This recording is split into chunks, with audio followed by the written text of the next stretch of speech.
রকম একটা প্রশ্নের অপেক্ষায় আমরা ছিলাম।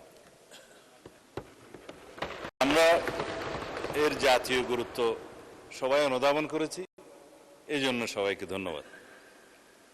কিছুদিন যাবৎ আমরা সবাই লক্ষ্য করছি বাংলাদেশের সরকারের প্রধান, তার স্ত্রী, তার কন্যা, আমারও আছে, আমারও স্ত্রী পুত্র কন্যাকে দিয়েছে, অনেকেরই গুরুত্বপূর্ণ রাজনৈতিক ব্যক্তিত্ব এবং সমাজের গুরুত্বপূর্ণ ব্যক্তি তাদের পরিবারের সদস্যদের নিয়ে অথবা রাজনৈতিকভাবে প্রতিপক্ষ বিবেচনায় যে সমস্ত কন্টেন্ট সামাজিক যোগাযোগ মাধ্যমে ভার্চুয়াল মিডিয়ায় প্রকাশিত হচ্ছে স্বাধীনতার নামে এবং মত প্রকাশের স্বাধীনতার নামে, সেটা আসলেই মত প্রকাশের স্বাধীনতা কিনা সেটা পুনরায় সংজ্ঞায়িত করা দরকার। আমরা সেজন্য এই সামাজিক যোগাযোগ মাধ্যম বা যেটাতে আইনি ভাষায় আমরা বলছি cyber space, which includes everything, social communication media, virtual media সহ সব কিছু ইনক্লুড করা হবে এবং এই সংজ্ঞাগুলো নতুনভাবে সংজ্ঞায়িত হচ্ছে। এবং আজকে সকালেই এই বিষয়ে আমি একটা আইনি সংস্কার করার জন্য ড্রাফটে হাত দিয়েছি।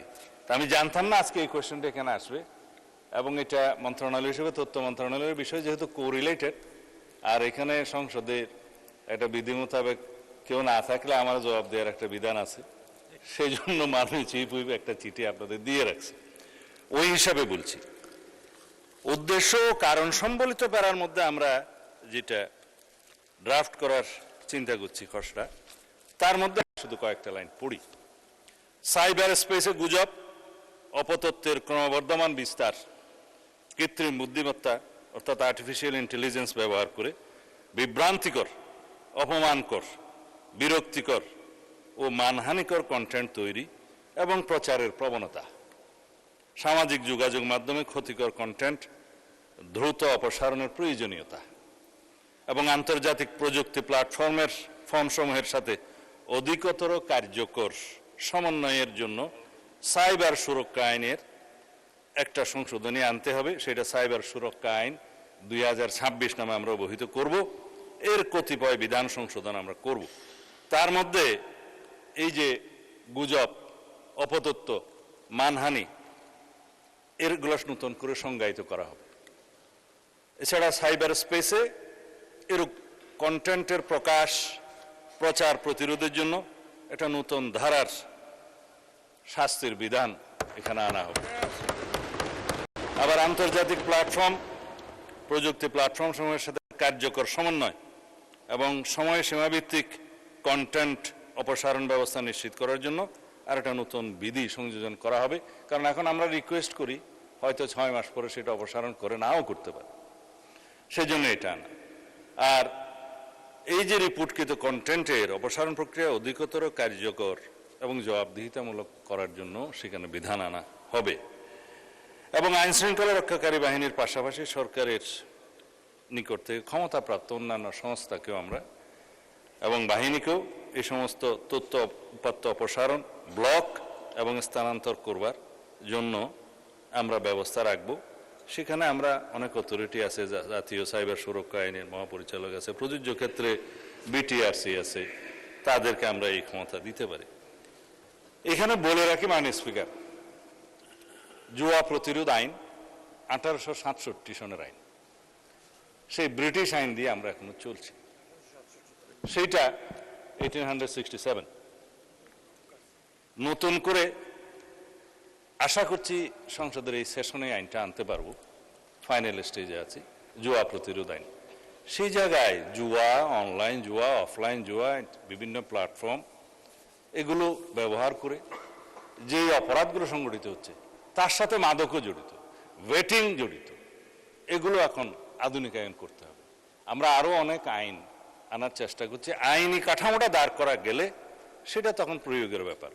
প্রয়োগের ক্ষেত্রে তখন মিসইউজ হচ্ছে কিনা, অ্যাবিউজ হচ্ছে কিনা সেটা তখন দেখা যাবে, সংশোধনের মাধ্যমে যেতে হবে। কিন্তু আমরা আইনেই আনি না মাননীয় স্পিকার।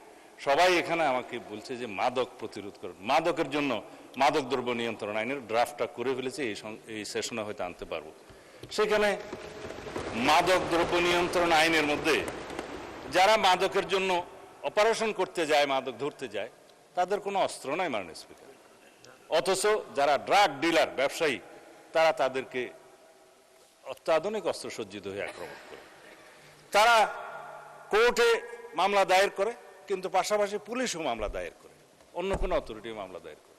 এখন মাদকদ্রব্য নিয়ন্ত্রণ অধিদপ্তরের কাছে তেমন ল্যাবরেটরি সুবিধা নেই এবং তাদের ট্রেনিংয়ের সুবিধা নেই, তাদের অস্ত্র ব্যবহার আমরা করতে দিতে পারি না। অধিকন্তু কিছু কিছু বিষয় আছে, আমার ডগ স্কোয়াড দরকার। যদি ডগ স্কোয়াড দিয়ে মাদক নিয়ন্ত্রণ করা যায়, শনাক্ত করা যায়, সেটা হচ্ছে উত্তম।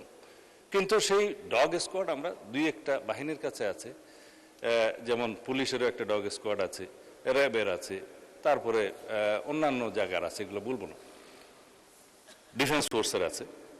কিন্তু মাদকদ্রব্য নিয়ন্ত্রণ যখন রিকুইজিশন দেবে, তারা আসবে, করবে, সেই আইনি ব্যবস্থাও নাই। সেই জন্য এখানে একটা ডগ স্কোয়াডের ব্যবস্থা করতে হবে। মোটামুটি মাদকের বিরুদ্ধে আমরা যে ফাইটটা করব, সেটা আইনি সুরক্ষার মাধ্যমে, আইনি ব্যবস্থার মাধ্যমে, এবং মাদকদ্রব্য নিয়ন্ত্রণ অধিদপ্তরকে একটা স্বয়ং সম্পূর্ণ অর্গানাইজেশন করার জন্য সেই আইনি প্রস্তাবগুলো আনবো মাননীয় স্পিকার। এইভাবে আমরা সামাজিক যে অনাচার, অপকালচার শুরু হয়েছে, সেখান থেকে নিষ্কৃতি পেতে পারবো। সেই জন্য আমরা আগে বলেছি, এই জাতীয় সংসদের কাছে এই জাতি নতুন জনপ্রত্যাশা অনুযায়ী অনেক কিছু আশা করে, ইনশাআল্লাহ আমাদের কেবল 3 মাস গেছে, আপনারা আরেকটু সময় দেন, দেখবেন ইনশাআল্লাহ আমরা আইনগতভাবে আমাদের কাঠামোগুলো শক্তিশালী করে এই জাতীয় প্রত্যাশা, এই সমস্ত অনাচার, সেই অপরাধ, এগুলো সব কিছুকে আমরা প্রতিরোধ করতে সক্ষম হব। ধন্যবাদ মাননীয় সদস্যকে এই প্রশ্ন উত্থাপন করার জন্য। ধন্যবাদ। হেলেন জেরিন খান, মহিলা আসন 9-কে তার জরুরি জনগুরুত্ব সম্পন্ন বিষয়ে মনোযোগ আকর্ষণের নোটিশ পড়ার জন্য আহ্বান জানাচ্ছি। বিসমিল্লাহির রহমানির রহিম। মাননীয় স্পিকার, আপনাকে অসংখ্য ধন্যবাদ। দীর্ঘ 19 বছর 7 মাস 10 দিন পর আবার এই মহান জাতীয় সংসদে আসার সুযোগ পেয়েছি, কথা বলতে পারছি, সেই কারণে মাননীয় প্রধানমন্ত্রীকে প্রতি কৃতজ্ঞতা জানাচ্ছি। এই দীর্ঘ রাজনৈতিক জীবনে যখনই যেখানে সমস্যা দেখেছি, আওয়াজ তুলেছি, কথা বলেছি, সমস্যা সমাধান করার চেষ্টা করেছি এবং অনেক জায়গায় সমাধানও করেছি। আজকে এমন একটি বিষয় নিয়ে আমি এখানে দাঁড়িয়েছি, সেটা একটা মহামারী আকারে সমস্যা হয়ে বাংলাদেশের সামনে দাঁড়িয়েছে। মাননীয় স্পিকার, আপনাকে আবারও ধন্যবাদ দিচ্ছি আমাকে অত্যন্ত গুরুত্বপূর্ণ, সমসাময়িক এবং জনস্বার্থ সংশ্লিষ্ট একটি বিষয়ে বক্তব্য দেওয়ার সুযোগ প্রদান করবার জন্য।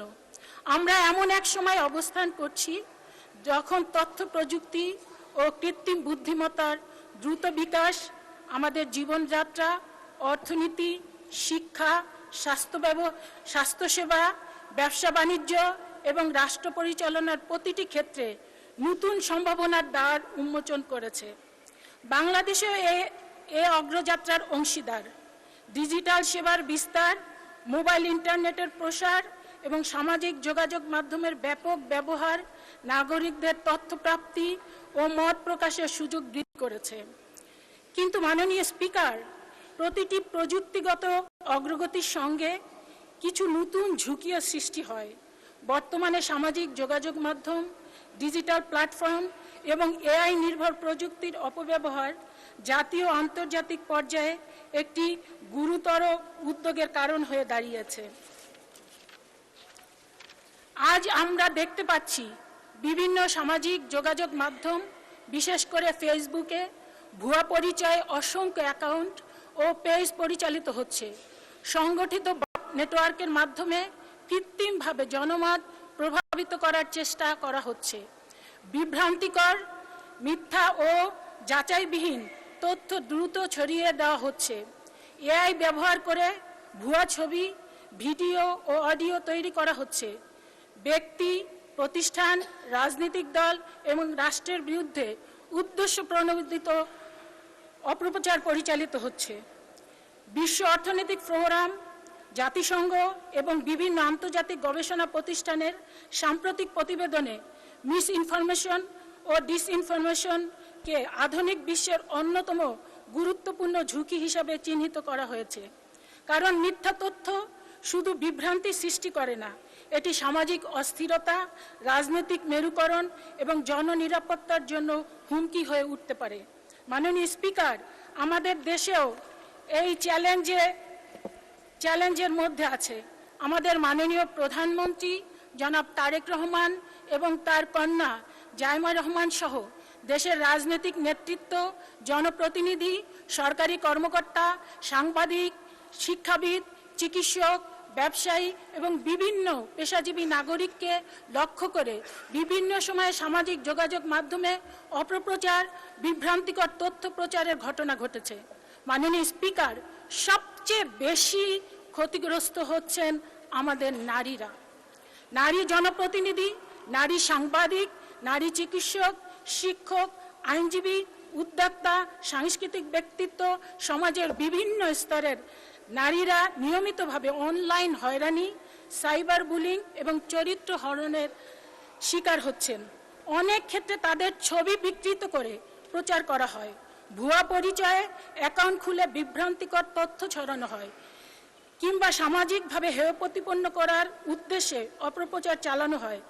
আরও উদ্বেগজনক বিষয় হলো কন্যা, শিশু ও কিশোরীরাও এই ডিজিটাল হয়রানির ঝুঁকির মধ্যে রয়েছে।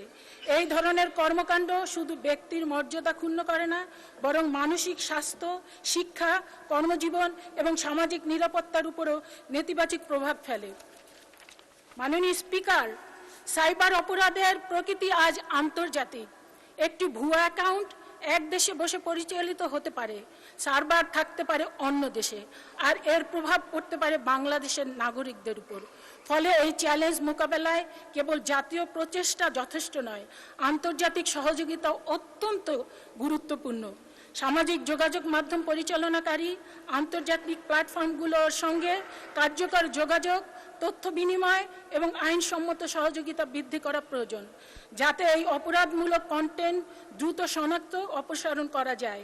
অপরাধীদের বিরুদ্ধে যথাযথ ব্যবস্থা গ্রহণ সম্ভব হয়। মাননীয় স্পিকার, আমি মনে করি বর্তমান বাস্তবতায় কয়েকটি বিষয়ে বিশেষ গুরুত্ব দেওয়া প্রয়োজন। প্রথমত, ভুয়া আইডি, সমন্বিত বট কার্যক্রম এবং এআই নির্ভর বিভ্রান্তিকর কন্টেন্ট শনাক্ত করার জন্য প্রযুক্তিগত সক্ষমতা আরও শক্তিশালী করতে হবে। দ্বিতীয়ত, সাইবার অপরাধ তদন্তকারী সংস্থা, মাননীয় সদস্য, আপনার প্রশ্ন বোধহয় আমার শেষ হয়ে যাবে, 1 মিনিটের মধ্যে। আপনি তো সমাধানে যাচ্ছেন। সক্ষমতা বৃদ্ধি করতে হবে। তৃতীয়ত, নারী ও শিশুদের জন্য নিরাপদ ডিজিটাল পরিবেশ নিশ্চিত করতে বিশেষায়িত সহায়তা ও দ্রুত প্রতিকার ব্যবস্থা আরো কার্যকর করতে হবে। মাননীয় সদস্য, may I humbly request you to take seat please. আপনার কোশ্চেন হয়েছে, উত্তর দিবেন মাননীয় মন্ত্রী। Please take your seat. Thank you. মাননীয় সদস্য, আপনাকে অসংখ্য ধন্যবাদ।